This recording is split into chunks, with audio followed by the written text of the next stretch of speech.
Hello and congratulations po sa lahat po ng nakapag-hike na sa North Heaven's Gate sa Lantaw po. Sa mga hindi pa naman po nakapag-hike, hali po kayo at samahan niyo po kami. Una, Parang nasa sakay ibang po kayo country ng, kayo. ng bus going to Big Buddha. And from Big Buddha, hanapin niyo po yung papunta sa Wisdom Path. And from Wisdom Path, pasukin nyo po yung art doon. Lakad po kayo and tumingin po kayo sa left side. Makikita nyo po doon yung mga ribbon. Din doon po mag-uumpisa ang trail. And from there, dadaanan nyo po yung tinatawag po na Stone River. Yung puro po mga boulder. Gagapang po tayo doon. Hanggang sa makarating po tayo dito. Actually po ang trail po is mahirap. So, kinakailangan po na nakasuot tayo ng proper gear. Like, dapat meron po tayong hiking shoes, yung malalim po ang grip.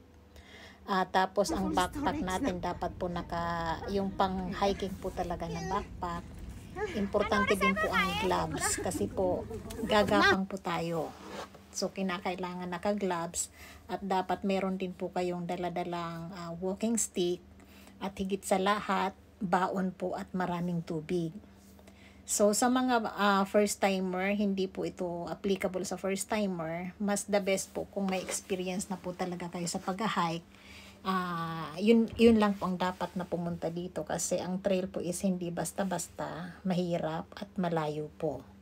So, kung gusto nyo din po na ma-experience itong nakita namin na Sea of Clouds, the best time po na pumunta kayo ngayon na habang foggy pa po kasi pag summer na po hindi niyo na po makikita dito ang Sea of Clouds unless na lang po siguro mag-camping kayo sa sa Lantaw Peak.